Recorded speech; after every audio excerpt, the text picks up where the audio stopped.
வணக்கம் நண்பர்களே, நான் உங்களுடைய பிரதர் மென்டர் சங்கர நாராயணன். இன்றைக்கி இந்த டாப்பிக்கில் நம்ம மெடிவல் இந்தியாவில் one of the most important ruler Alauddin கல்ஜியை பற்றி பார்க்க போகிறோம். One of the interesting ruler too. யார் இந்த அலாவுதீன் கல்ஜி? நமக்கே தெரியும், டெல்லி சுல்தானியில் 5 இம்பார்ட்டண்ட் டைனஸ்டிஸ் இருக்குது.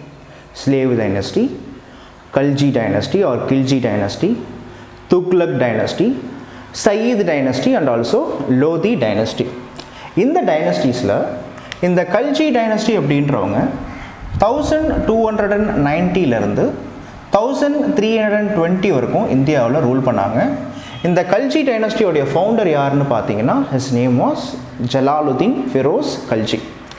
இந்த ஜலாலுதீன் ஃபிரோஸ் கல்ஜியோடைய nephew and also son in law யார் சார் அப்படின்னா அலாவுதீன் கல்ஜி. அலாவுதீன் கல்ஜி சொல்லப்போனால் மிகப்பெரிய ஒரு வீரர். He was a military genius. He was famous for his valourness and also boldness. ரொம்ப வீரமான ஒரு ஆள் ஆக்சுவலாக. அலாவுதீன் கல்ஜி ஜலாலுதீன் கல்ஜியோடைய தளபதியாகவும் இருக்கிறார். ஸோ ஜலாலுதீன் கல்ஜி தன்னுடைய மகளை கொடுத்து அலாவுதீனுக்கு அழகெல்லாம் பார்க்குறார். ஸோ இப்படி இருக்கக்கூடிய தன்னுடைய மருமகன் மேலே உயிரையே வச்சிருக்கிறாரு ஜலாலுதீன். காரணம் என்ன அப்படின்னா, மிக சிறந்த வீரன், பொண்ணை கொடுத்துருக்கோம். அண்ட் ஜலாலுதீனுக்கு அப்போதுக்கு மங்கோலியன்ஸ் கிட்டேருந்து ரொம்ப பிரச்சனை வந்துச்சு. ஸோ அதனால் மாங்கோல்ஸை நிறைய அலாவுதீன் கல்ஜி அட்டாக் பண்ணி டிஃபீட்டும் பண்ணுறாரு. ஸோ மாங்கோல்ஸுக்கு ஒரு சிம்ம சொப்பனமாக இருக்கிறது யார் சார் அப்படின்னா அலாவுதீன் கல்ஜி. ஸோ தன்னுடைய மருமகன் மேலே ரொம்ப ஆசை. ஸோ இந்த மெயின் டைமில் தான் ஃபஸ்ட்டு புரிஞ்சுக்கோங்க, ஜலாலுதீன் கல்ஜி ஃபஸ்ட்டு யார் சார் அப்படின்னா பால்பனுடைய commander in chief. So Balban kingdom அழிஞ்ச பிறகு ஜலாலுதீன் கல்ஜி டெல்லியோடைய சுல்தானாக மாறுறாரு. ஸோ டெல்லியோடைய சுல்தானா ஜலாலுதீன் இருக்கும் பொழுது அலாவுதீன் அவருடைய தளபதியாக இருக்கார். So the process continues. So இந்த மெயின் டைமில் தான் என்ன ஆகும் அப்படின்னா, ஃப்ரம் 1020 to 1200 ஃப்ரம் 1290 to 1296 இந்த டைம் பீரியடில் தான் 1290 to 96 இந்த டைம் பீரியடில் மட்டும்தான் ஜலாலுதீன் டெல்லியோடைய ராஜா. அதுக்கப்புறம் என்ன சார் ஆகுது அப்படின்னா, அலாவுதீன் கல்ஜி தன்னுடைய மாமனாரை, தன்னுடைய ஃபாதர் இன் லாவை என்ன பண்ணுறாருன்னா, he killed treacherously, that is சூழ்ச்சி பண்ணி கொன்னுடுறார். ஸோ கொன்னுட்டு அலாவுதீன் கல்ஜி டெல்லியோடைய சுல்தானாக வராருன்றது உங்களுக்கு தெரியணும். So what is most important regarding Alauddin கல்ஜின்னு பார்த்தீங்கன்னா, சொல்லப்போனால் இவருடைய சில புக்ஸில் இவரை பற்றி நிறைய தப்பாகவும் கொடுத்துருக்காங்க. ஆக்சுவலாக இவர் அந்த கேரக்டர் கிடையாது. ஆனால் பட் இப்போ நம்ம சொல்லுவோம் தெரியுமா, அவுரங்கசீப் அப்படின்னாலே வில்லன் அப்படின்னுடுவோம். அக்பர்னா ரொம்ப ஹீரோ சார், சூப்பர் குட் அப்படின்னுவோம். அதே மாதிரி அலாவுதீன் கல்ஜியை ரொம்ப மோசமானவர் அப்படின்ற ஒரு பிம்பத்திலையும் அடக்கி வைக்கிறாங்க. பட் சில ஹிஸ்டோரியன்ஸ் பண்ணக்கூடிய தவறுனாலும் அலாவுதீன் கல்ஜியை பற்றி சில விஷயங்கள் உண்மை இருக்குது, சில விஷயங்கள் நிறைய பொய்யும் இருக்குது. அது இந்தியன் ஹிஸ்டோரியோகிராஃபியில் இருக்கக்கூடிய ஒரு பெரிய டிஃபெக்ட்ஸ்னு சொல்லுவாங்க. ஏன்னா ஹிஸ்ட்ரியில் கரெக்டானது என்னன்றது நம்மளால் சொல்ல முடியல. Because we don't have any exact proof. But இதே அலாவுதீன் கல்ஜியை பற்றி சில விஷயங்கள்லாம் ஹிஸ்டோரியன் சொல்கிறாங்க. என்ன அப்படின்னா, Alauddin Khilji was so ambitious அப்படின்னு சொல்கிறாங்க. He was ambitious. இவர் ஆம்பிஷியஸ்ன்னு சொல்கிறதுக்கான காரணம் என்ன அப்படின்னா, இவர் தன்னைத்தானே செகண்ட் அலெக்சாண்டர்னு சொல்லிட்டார். சிக்கந்தர் ஐ சானி அப்படின்னு சொல்லுவாங்க. சிக்கந்தர் ஐ சானி அப்படின்னா என்ன அப்படின்னா, அலாவுதீன் கல்ஜி அலெக்சாண்டர் மாதிரி ஒரு பெரிய மாவீரனாக இருக்கணும்னு நினச்சார். ஒரு பெரிய நிலம், இந்த ஹிந்துஸ்தானத்தை அவர் ரூல் பண்ணணும்னு நினச்சார். அதனால தான் சொல்லுவாங்க, he was the first Sultan who attacked south India அப்படின்னு உண்டு. ஸோ என்ன ஒரு முக்கியமான ஒரு விஷயம்னா, அலாவுதீன் கல்ஜிக்கு நிறைய தளபதிகள் இருந்தாங்க. அவர் சொன்னால் செய்யக்கூடிய தளபதிகள், உண்மையான விசுவாசிகள்லாம் இருந்தாங்க. அதில் முக்கியமாக இவர் என்ன பண்ணுறாருன்னா, குஜராத் அட்டாக் பண்ணுறாரு. அப்படி குஜராத் அட்டாக் பண்ணும்போது அவருக்கு ஹெல்ப் பண்ண தளபதி நேம் என்னென்னா, அவருடைய நேம் தான் என்னென்னா உலுக் கான் அப்படின்னு ஒருத்தர் பேர்.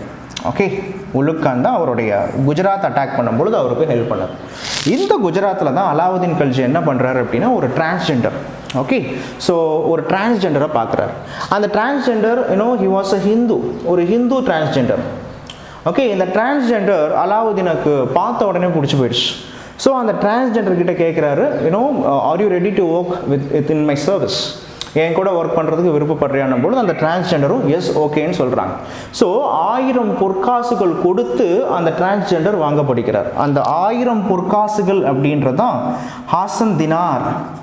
ஓகே, ஹாசன் தினாரா. தினார்னா அப்படி அந்த காலத்தில் என்ன நேம் அப்படின்னா கோல்டு காயின் அர்த்தம். ஹாசன்னா 1000ன்னு அர்த்தம். கமலஹாசன் அப்படின்னா 1000 தாமரைகளுக்கு ஒப்பானவன் அர்த்தம்.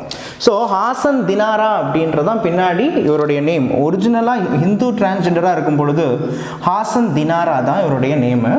ஓகே, பின்னாடி அலாவுதீன் கல்ஜியோடைய சர்வீஸுக்கு வரும்பொழுது இவர் என்னவா மாறிடுறாருன்னா இவர் தான் Malik கஃபூர்னு மாறுறார். So Malik Kafur was basically a Hindu transgender where Alauddin Khalji he picked up from Gujarat annex.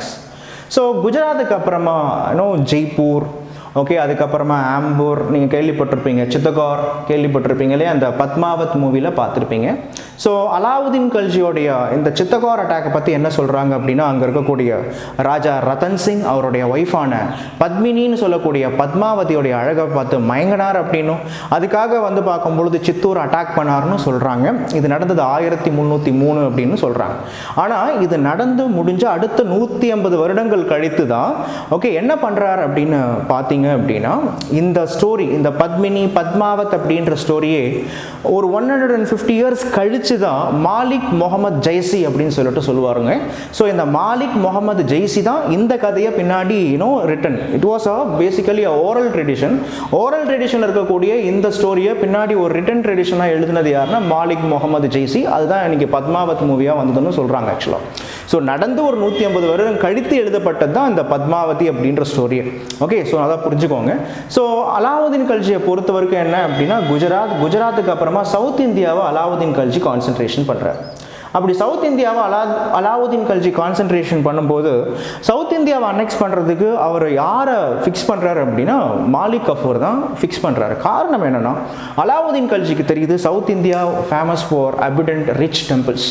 Okay, நிறைய செல்வ செழிப்புக்கு பெயர் போன கோவில்கள்லாம் இங்கே இருக்குது அப்படின்னு முடிவு பண்ணுறாரு. ஸோ ஒரு ஹிந்து கோவிலை ஒரு ஹிந்து நல்லா தெரிஞ்சு வச்சிருப்பான். அந்த ஹிந்து யார் சார் அப்படின்னா மாலிக் கஃபூர். ஸோ மாலிக் கஃபூரை சூஸ் பண்ணுறாரு. ஸோ இந்த மாலிக் கஃபூர் என்ன பண்ணுவார்னா ஒரு பர்டிகுலர் ஸ்ட்ராட்டஜியில் இங்கே இருக்கக்கூடிய டெம்பிள்ஸ் எல்லாம் அட்டாக் பண்ணுவார். ஸோ இந்தியாவில் இருக்கக்கூடிய டெம்பிள்ஸ்லாம் அட்டாக் பண்ணுறாரு. அது என்ன டெம்பிள்ஸ் அப்படின்னு பார்த்தீங்கன்னா இவர் அட்டாக் பண்ண அந்த டெம்பிள்ஸ் எல்லாமே பார்த்தீங்கன்னா அன்னைக்கு ரொம்ப ஃபேமஸான states. So what are all the temples அப்படின்னு எடுத்துக்கிட்டிங்கன்னு வச்சுக்கோங்க. ஓகே, ஸோ ஃபஸ்ட்டு என்ன அப்படின்னா அவருடைய டார்கெட் டெல்லியிலேருந்து ஃபஸ்ட்டு டார்கெட் எங்கே அப்படின்னா தேவகிரி அப்படின்னு ஒரு இடம். தேவகிரி, இந்த தேவகிரியை ரூல் பண்ண ராஜா it was ruled by Yavana raja, that is Yadava raja, not Yavana, Yadava raja. His name was Raja Ramachandra.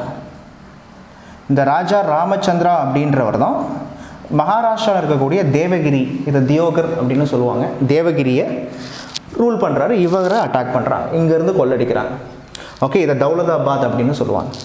So இங்கே கொள்ளடிச்சிட்டு நெக்ஸ்ட் எங்கே சார் வராங்கன்னா ஆந்திர பிரதேஷ், அதாவது இன்றைக்கி இருக்கக்கூடிய தெலுங்கானாவில் ஓகே முக்கியமாக அன்றைக்கி வாராங்கல் அப்படின்னு சொல்லிட்டு ஒரு வாராங்கல்ன்ற பிளேஸில் ஓகே காக்கத்தியா டைனஸ்டின்னு ஒருத்தவங்க இருந்தாங்க. இந்த காக்கத்தியா டைனஸ்டி தே ரூல்ட் இன் வாராங்கல். இதை ரூல் பண்ணது யார் சார் அப்படின்னா பிரதாப் ருத்ரதேவா. நீங்கள் ஹிஸ்ட்ரியில் இந்த அனுஷ்கா நடித்த மூவி கேள்விப்பட்டிருப்பீங்க. ஸோ ஓகே, இந்த ருத்ரமாதேவின்னு ஒரு மூவி கேள்விப்பட்டிருப்பீங்க, ருத்ரமாதேவி. இந்த ருத்ரமாதேவி ரூல் பண்ண கிங்டம் என்னென்னா காக்கத்தியா டைனஸ்டி, வாராங்கல், தெலுங்கானா. நெக்ஸ்ட்டு எங்கே சார் அட்டாக் பண்ணுறாங்க அப்படின்னா கர்நாடகாவில் there was a place called Dwara Samudram அப்படின்னு சொல்லிட்டு ஒரு பிளேஸ். இந்த துவார சமுத்திரமான கர்நாடகாவை அட்டாக் பண்ணுறாங்க.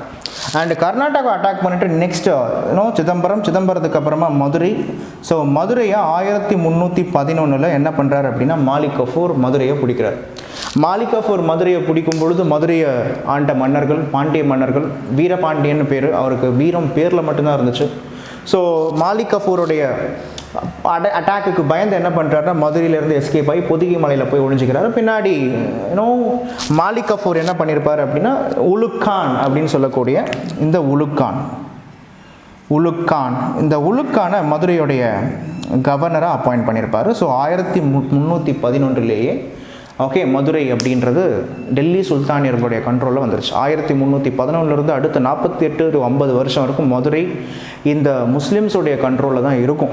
ஓகே, ஸோ அதுக்கப்புறம் ராமேஸ்வரம் வந்து ராமேஸ்வரத்தை அட்டாக் பண்ணிவிட்டு ராமேஸ்வரத்தில் ஒரு மசூதியை கட்டிட்டு அதுக்கப்புறமா வந்த ரூட் வழியாகவே என்ன பண்ணுறாரு அப்படின்னா டெல்லிக்கு போகிறாரு மாலிக் கஃபூர். ஸோ டெல்லிக்கு போகும்பொழுது இன்னும் சவுத் இந்தியாவிலேருந்து யானைகள், குதிரைகள், ஓகே, அதுக்கப்புறமா நவரத்னாஸ்ன்னு சொல்லுவாங்கள்ல, நவமணிகள், இது மாதிரி சொல்லப்போனால் மென், மெஷின், மெட்டீரியல், மேன் பவர்னு சொல்லிட்டு எல்லாத்தையுமே எடுத்துக்கிட்டு டெல்லிக்கு போகிறாரு மாலிக் கஃபூர். ஸோ இப்படி தான் மாலிக் கஃபூர் அலாவுதீன் கல்ஜியோடைய மிக மனதிற்கு பிடித்த அண்ட் ஆல்சோ, ஏன்னா இப்போ ஒரு தளபதி உங்களுடைய சிந்தனைகளை இன்னும் அதை செயலாக மாற்றக்கூடிய தளபதிகள் கிடைக்கிறதுன்றது ரொம்ப கஷ்டம் இல்லையா? ஸோ அலாவுதீனுக்கு இந்த மாதிரி ஒரு தளபதி மாலிக் கஃபூர் கிடைச்சார். ஸோ சவுத் இந்தியாவை மாலிக் கஃபூர் மூலயமா தான் அலாவுதீன் கல்ஜி என்ன பண்ணுறாருன்னு அனெக்ஸ் பண்ணுறாரு. And Alauddin Khilji was the Sultan who attacked south India first time. So south இந்தியாவும் டெல்லி சுல்தானியர்கள் கண்ட்ரோலில் வந்தது யாருடைய பீரியடில் தான்? அலாவுதீன் கல்ஜி பீரியடில். இது தவிர்த்து இல்லாமல் அலாவுதீன் கல்ஜிக்குன்னு சொல்ல ரொம்ப இன்ட்ரெஸ்டிங்கான சில கேரக்டர்ஸ்லாம் அவருக்கு இருக்குது. இவர் ஒரு பெரிய பராக்கிரமசாலியாக இருந்ததால், ஸோ அலெக்சாண்டர் மாதிரியே பெரிய நாடு பிடிக்கணுன்ற ஒரு காரணத்துக்காக இவர் நிறைய அட்மினிஸ்ட்ரேஷனில் அலாவுதீன் கல்ஜியை அடிச்சிக்கவே முடியாது. சொல்லப்போனால் இவர் தாக் அப்படின்ற ஒரு சிஸ்டத்தை எடுத்துகிட்டு வர்றார். தாக் அப்படின்றது என்ன அப்படின்னா பிராண்டிங் ஆஃப் ஹார்சஸ். அன்றைக்கி டெல்லி சுல்தானியர்களுக்கு குதிரைப்படை ரொம்ப முக்கியம். So branding of horses. இப்போ பிராண்டிங் ஆஃப் ஹார்சஸ் அப்படின்னும் பொழுது நல்ல குதிரை எப்பயுமே சூடு போடுன்னுவாங்க. காய்க்கிற மரம் கல்லடி போடும், ஓடுற குதிரை சூடு போடுன்னுவாங்க. அது என்ன கான்செப்ட் அப்படின்னா, ஓகே, அந்த காலத்தில் போர்க்களத்தில் ரொம்ப வீரியத்தோடு இருக்கக்கூடிய குதிரைகள் தேவைப்பட்டுச்சு. இப்போ எக்ஸாக்டாக போர் வரும்பொழுது இப்போ ஒரு தளபதி ஒரு குதிரை மேலே உட்காந்துட்டு போகிறாரு, அது நோஞ்சாங் குதிரையாக இருக்குது. ஸோ எதிரிகள் அட்டாக் பண்ண வரும்போது அந்த குதிரை படுத்துக்குச்சுன்னா என்ன ஆகும்? கோவிந்தா கோவிந்தா தான் கரெக்டாக. ஸோ நல்ல குதிரைகளை கண்டுபிடிச்சி அந்த நல்ல குதிரைகள் எது வீரியமான குதிரையாக இருக்கும் அதுக்கு சூடு போட்டாங்க. ஸோ மற்ற இந்த மொக்க குதிரையெல்லாம் என்ன பண்ணுவாங்க அப்படின்னா அது வேறு எதனா டொமஸ்டிக் பர்பஸ்க்கு யூஸ் பண்ணிப்பாங்க. ஸோ இந்த மாதிரி குதிரைகளுக்கு சூடு போட்டு இது மூலயமா ஓகே எந்த குதிரை நல்ல குதிரையோ அந்த குதிரையை கேவலரிக்குன்னு சொல்லக்கூடிய குதிரைப்படைக்கு யூஸ் பண்ணார். அண்ட் ஆல்சோ செஹரா அப்படின்னு சொல்லிட்டு ஒரு சிஸ்டம் இருக்குது. செஹரா அப்படின்ற சிஸ்டம் என்ன அப்படின்னா this is basically like civil service, merit based system. Alauddin Khilji எப்படி சார் அப்படின்னா ஒருத்தனுக்கு திறமை இருந்துச்சு அப்படின்னா அவன் யாராக இருந்தாலும் சரி திறமை இருந்துச்சு அப்படின்னா யூ டேக் மாலிக் கஃபூர். அவன் ஒரு ஹிந்து டிரான்ஸ்ஜெண்டராக அன்றைக்கி சில பேர் மதிக்க கூட மாட்டாங்க. ஆனால் பட் ஒரு டிரான்ஸ்ஜெண்டரை நம்பி தென்னக படையெடுப்பே அவங்க கிட்ட கொடுக்குறான். மாலிக் கஃபூருடைய சவுத் இந்தியன் அட்டாக்ன்றது ஒரு ஹிஸ்ட்ரியில் ரொம்ப ஃபேமஸாக பேசக்கூடிய ஒரு விஷயம். ஸோ அலாவுதீன் கல்ஜி ஒருத்தனுடைய திறமையை தான் பார்த்தார். திறமையாக ஒருத்தன் இருக்கான் அப்படின்னா அவன் எந்த லெவலில் இருந்தாலும் அவன் எந்த லெவலுக்கும் தூக்கிட்டு போயிடுவார். அதே ஒருத்தன் திறமை இல்லாதவன் ஹையர் போஸ்ட்டில் இருந்தால் அவனை கீழையும் எடுத்துகிட்டு வந்துடுவார். ஸோ செஹரான்றது என்ன அப்படின்னு பார்க்கும் பொழுது ஒரு personal records of every soldiers. ஒரு சோல்ஜர் இருக்கானா, இப்போ தீபாவளி பொங்கலுக்கு போய் அலாவுதீன் கல்ஜிக்கிட்ட சேலரி ஏற்றி கொடுங்க, போனஸ் கொடுங்கன்னு கேட்டால் அவனுடைய ஹிஸ்ட்ரியை பார்ப்பார். நீ எத்தனை போர்க்களம் போயிருக்க, என்ன பண்ணியிருக்க, எதிரியை வந்து அட்டாக் பண்ணியிருக்கியா, ஆர் எதிரிகிட்ட அடி வாங்கியிருக்கியா. ஸோ இந்த மாதிரியான ரெக்கார்ட்ஸ்லாம் அவர் வச்சுருந்தார். And he also the one after Balban he also the one who reorganised who reorganized whom அப்படின்னா ஸ்பை சிஸ்டத்தை வந்து பார்க்கும்பொழுது ரீஆர்கனைஸ் பண்ணார். Spy system he made effective spy system. சொல்லப்போனால் ஸ்பைஸ் யார் ஸ்பை அப்படின்றத கண்காணிக்கிறதுக்கு ஒரு ஸ்பை வச்சிருப்பார். கான்செப்ட் புரியுதா? நீங்கள் ஒரு ஒற்றற்படை வச்சுருக்கீங்க, அன்ற ஒற்றற்படை கரெக்டாக வேலை செய்தான்னு பார்க்குறதுக்கு இன்னொரு ஒற்றற்படை. ஸோ இந்த மாதிரியான ஒரு டெக்னிக் யூஸ் பண்ணார். And also he also believed in the divine rights of the king. And also divine rights of the கிங்கை பிலீவ் பண்ண அலாவுதீன் கல்ஜி உலேமான்னு சொல்லக்கூடிய அன்னைக்கு இஸ்லாத்தில் பார்த்தீங்கன்னா உலேமா அப்படின்னு ஒரு கான்செப்ட் இருக்குது. அதாவது மதகுரு. இந்த மதகுரு தான் எல்லாமே, அவர் சொல்கிறது தான் செய்யணும்லாம் கிடையாது. இவர் என்ன சொல்லிட்டார் அப்படின்னா ரிலீஜியன் வேறு, ரிலீஜியன் வேறு, பாலிடிக்ஸ் வேறு அப்படின்ட்டார். ரிலீஜியன்லேருந்து பாலிடிக்ஸ் எப்பயுமே செப்பரேட்டாக தான் இருக்கணும்னு சொன்னார் அலாவுதீன் கல்ஜி. அது தவிர்த்து இல்லாமல் கிங்ஷிப் நோஸ் நோ கின்ஷிப் அப்படின்னார். ஒரு கிங்ஷிப் அப்படின்றது ரத்த உறவுகள்லாம் பார்க்கக்கூடாது. யார் கரெக்டு யார் தப்புன்னு சொல்லக்கூடிய அந்த ஜட்ஜ்மெண்ட் உனக்கு நீயே நீதிபதினு சொல்லுவாங்க தெரியுமா. ஒரு ராஜா எது தப்பு எது கரெக்டுன்னு சொல்லக்கூடிய அந்த நாலேஜ் வந்து பார்க்கும்போது இருக்கணும். So kingship knows no kinship. So சொந்த உறவுகளை இவன் நமக்கு சொந்தக்காரன் அப்படின்றதுக்காக அவனை நம்ம தூக்கி வைக்கிறதோ ஆர் இவனுக்கு பிடிக்காதவன் அப்படின்றதுக்காக உதறி தள்ளுற கான்செப்ட் அலாவுதீன் கல்ஜிக்கு கிடையாது. ஸோ ரொம்ப மெரிட்டுக்கு இம்பார்ட்டன்ஸ் கொடுத்தார். அண்ட் அன்னைக்கு டெல்லியில் வந்து நிறைய மங்கோலியன்ஸ் அலாவுதீன் கல்ஜி பீரியடில் அட்டாக் பண்ணிகிட்டே இருந்தாங்க. ஸோ அதனால் மங்கோலியன்ஸ் கிட்டேருந்து டெல்லியை காக்கிறதுக்காகவே அவர் என்ன பண்ணார் அப்படின்னா, ஓகே டெல்லியில் சிரி அப்படின்னா நீங்கள் சிரிக்கக்கூடாது. ஓகே சிரி அப்படின்றது என்னென்னா டெல்லியில் இருக்கக்கூடிய ஒரு கேரிசன் சிட்டி. ஓகே ஸோ படை வீடுன்னு சொல்லுவாங்க தெரியுமா. ஸோ சோல்ஜர்ஸ் மட்டுமே வாழக்கூடிய ஒரு Garrison city. And Alauddin Khilji பீரியடில் அதிகமான ஹார்டிங்ஸ் அப்படின்னு சொல்லக்கூடிய பதுக்குதெல்லாம் இருந்துச்சு. நிறைய முக்கியமான பொருட்களெல்லாம் பதுக்கி வச்சுருவாங்க. ஸோ இதை கண்காணிக்கிறதுக்காக திவானை ரியாசத் அப்படின்னு ஒரு department. Okay Diwan i Riyasat. Okay and Diwan-i Riyasat அப்படின்ற incharge to look after all these market regulations. And அன்னைக்கு ஷஹானா ஐ மண்டி என்ன சார் அப்படின்னா இன்றைக்கி நம்ம சொல்கிறோம் தெரியுமா, மண்டி அப்படின்னு சொல்லிட்டு சொல்கிறோம் தெரியுமா. ஸோ மார்க்கெட்டை ரெகுலேட் பண்ணக்கூடிய ஆஃபீஸர்ஸ் இவங்கெல்லாம். ஸோ ஃபார் எக்ஸாம்பிள் எப்படின்னா டெல்லியில் நிறைய மார்க்கெட்டை எஸ்டாப்ளிஷ் பண்ணார். For example separate market for grains, separate market for this one cattles, separate market for horses, separate market for house hold purposes. இந்த மாதிரி மார்க்கெட்டெல்லாம் ரெகுலேட் பண்ணார். மார்க்கெட்டில் யாரும் பதுக்கவே கூடாது. ஸோ ஸ்பை சிஸ்டம் மூலயமா அதை எஃபெக்டிவாக கண்காணிச்சார். அண்ட் இன்னொன்று என்னென்னா அலாவுதீன் கல்ஜி ஆர்ட்ஸ் அண்ட் கல்ச்சருக்கு ரொம்ப ஃபேமஸ். பிகாஸ் நீங்கள் கேள்விப்பட்டிருப்பீங்க அலை மினார் அப்படின்னு சொல்லிட்டு சொல்லுவாங்க. ஓகே அலை தர்வாசா அப்படின்னு சொல்லுவாங்க. தர்வாசானா வாசல். ஓகே ஸோ இந்த டெல்லியில் இருக்கக்கூடிய அந்த குதுப் மினாருக்கு என்ட்ரன்சஸை பில்ட் பண்ணதுக்கும் அலாவுதீன் கில்ஜியோடைய கான்ட்ரிபியூஷன் இருக்குது. And Amir Khusrau the parrot of இந்தியாவை பேட்ரானைசேஷன் பண்ணது யார் சார்னா அலாவுதீன் கல்ஜி. ஓகே அண்ட் அலாவுதீன் கல்ஜியோட இன்னொரு பியூட்டி என்னென்னா, பொதுவாக சொல்லுவாங்க இல்லையா திருமணங்கள் சொர்க்கத்தில் நிச்சயிக்கப்படுகிறதுன்னு சொல்லுவாங்க. ஆனால் அலாவுதீன் கல்ஜி பீரியடில் அவர் தான் திருமணத்தெல்லாம் நிச்சயிச்சார். இது என்ன லாஜிக் அப்படின்னா, அலாவுதீன் கல்ஜி ஆட்சிக்கு வரும்பொழுதே ஒரு 4 ஆர்டினன்ஸ் ஒன்று போடுறார். அந்த 4 ஆர்டினன்ஸ் என்ன அப்படின்னா, எந்த ஒரு திருமணமும், அதாவது எந்த ஒரு நாவலும், இப்போ ஒரு அமைச்சர் இருக்கார், அந்த ஒரு அமைச்சருக்கு ஒரு பையன் இருக்கான், இன்னொரு அமைச்சருக்கு ஒரு பொண்ணு இருக்குது. ஸோ இந்த திருமணங்கள் உறவு மூலயமாவே என்ன பண்ணுறாங்கன்னா அதிகமாக மது அருந்துறாங்க. மது வந்துட்டு சும்மா போய் படுத்தா பரவாயில்ல, ராஜாவை எப்படி போடலாம் அப்படின்லாம் பிளான்லாம் பண்ணுறாங்க. ஸோ இவர் யோசிக்கிறாரு, ஸோ மது பிரச்சனையாக இருக்குது, இவங்க திருமண உறவுகள் மூலயமா ஒன்று சேர்ந்துக்கிறாங்க, ஸோ ஒன்று சேர்ந்தாலும் பரவாயில்ல, நம்மளே எப்படி கொள்றதுலாம் பிளான் பண்ணுறாங்கன்றதுக்காக இவர் என்ன சொல்கிறாருன்னா, நாட்டில் இனிமேட்டு மது அருந்துதல் அப்படின்றத ஒழிக்கிறார். அலாவுதீன் கில்ஜி என்ன பண்ணுறாருன்னா ஆல்கஹாலிசத்துக்கு பேன் பண்ணியிருப்பார். ஆனால் இன்றைக்கி சில மூவியில் ஒரு நல்ல சரக்கு சாப்பிட்ற மாதிரிலாம் காமிச்சிருப்பாங்க. அது எந்த அளவுக்கு உண்மைன்னு தெரியல. He was the one who prohibited alcoholism. Okay and point number 2 என்ன அப்படின்னா, எந்த ஒரு நாவலுடைய திருமணமும் ராஜா ஓகே சொன்னால் தான் நடக்கணும். அப்படின்னா என்ன அப்படின்னா, ஒவ்வொரு மேரேஜும் அலாவுதீன் கில்ஜி கிட்ட அசன்ட் வாங்கணும். எந்த நாவலுடைய ராஜா, எந்த நாவலுடைய மகள், எந்த நாவலுடைய மகனை திருமணம் செஞ்சுக்கிறான்றது அலாவுதீன் கில்ஜி ஃபிக்ஸ் பண்ணியிருப்பாரு. ஸோ இந்த மாதிரி நிறைய விஷயங்களை சொல்லலாம். Effective spy system. ஓகே அதுக்கப்புறமா ஃபெஸ்டிவல்ஸ் அப்படின்றதெல்லாம் ரெகுலேட் பண்ண ஆரம்பிக்கிறாரு. ஸோ இந்த மாதிரி நிறைய விஷயங்களை அலாவுதீன் கில்ஜியை பற்றி சொல்லுவாங்க. புரியுதா உங்களுக்கு? ஆனால் பட் இப்போ ஏற்பட்ட அலாவுதீன் கில்ஜியோடைய இறப்புன்னு பார்த்தீங்கன்னா அது வேறு விதமாக இருக்கும். பிகாஸ் இவர் ரொம்ப சில விஷயங்களில் ரொம்ப பர்டிகுலராக நாவல்ஸ் கம்யூனிட்டியை சப்ரஸ் பண்ணுறதுக்காக சில நாவல்ஸ் என்ன பண்ணுறாங்கன்னா இவரை கொல்றதுக்கு முயற்சி பண்ணுறாங்க. அப்படி ஒரு தடவை அவர் எஸ்கேப் ஆயிடுறார். பட் என்ன ஒரு கொடுமை அப்படின்னா, அவர் யாரை ரொம்ப ரொம்ப ரொம்ப ரொம்ப நம்பிட்டு இருந்தாரோ அந்த நம்பினவரே அலாவுதீன் கில்ஜியை கொன்னது தான் விஷயம். இவர் யார் ரொம்ப நம்பினாருங்க? அலாவுதீன் கில்ஜி அவருடைய ஒய்ஃபை கூட ரொம்ப நம்பலது இல்லைங்க. ஆனால் பட் மாலிக் கஃபூர்னா அவருக்கு ரொம்ப பிடிக்கும், உசுறு இஷ்டம். ஆனால் பட் அப்பேற்பட்ட மாலிக் கஃபூரே அலாவுதீன் கில்ஜி என்ன பண்ணுறாருன்னா, தூங்கிட்டு இருக்கும் பொழுது அவருடைய காதில் என்ன பண்ணுறான்னா அந்த பாய்சன் இருக்குல்ல, பாய்சனை பார்க்கும்போது ஊற்றி விட்டுறாரு. ஸோ காதில் பாய்சன் ஊற்றினா இன்ஸ்டன்ட் டெத்து. ஸோ அலாவுதீன் கில்ஜியை கொன்னதே யார் சார் அப்படின்னா மாலிக் கஃபூர் தான். கான்செப்ட் புரியுதா? மாலிக் கஃபூர் அலாவுதீன் கில்ஜியை கொன்னுட்டு அலாவுதீன் கில்ஜினுடைய பையன் இருப்பான் கைசர் கான், அவனை ஆட்சியில் உட்கார வச்சுட்டு இவன் ரூல் பண்ணுவான். பின்னாடி மாலிக் கஃபூரையும் கொள்வாங்க. இது அப்படியே போயிட்டுருக்கும். புரியுதா உங்களுக்கு? பட் நம்மளை பொறுத்த வரைக்கும் அலாவுதீன் கில்ஜி யார் சார் அப்படின்னா, மெடிவல் இந்தியாவை ரூல் பண்ணக்கூடிய one of the ambitious sometime atrocious ruler. இவர் மூலயமா நிறைய இந்து சமஸ்தானங்கள்னு சொல்லக்கூடிய ராஜ்புட்டுகளுக்கு பிரச்சனை வந்திருக்கு. Because he has annexed Ranthambore, he has total Gujarat ராஜஸ்தானே இவருடைய கண்ட்ரோலில் வச்சுருந்தார். பட் அலாவுதீன் கில்ஜி இறந்த பிறகு திருப்பியும் ராஜபுத்திரர்கள் என்ன பண்ணுறாங்க அப்படின்னா, திருப்பியும் இந்த டெல்லி சுல்தானியர்களை அட்டாக் பண்ணுறாங்க. இந்த ஃபைட்டு கண்டினியூஸாக அப்படியே போயிட்டே இருக்கும். ஓகே புரியுதா உங்களுக்கு? Okay thanks for listening. Bye. மற்றதெல்லாம் அடுத்த கிளாஸில் பார்ப்போம். எல்லா கிளாஸ்லையுமே எல்லா விஷயத்தையும் டக்குன்னு சொல்லிட முடியாது. பாய்.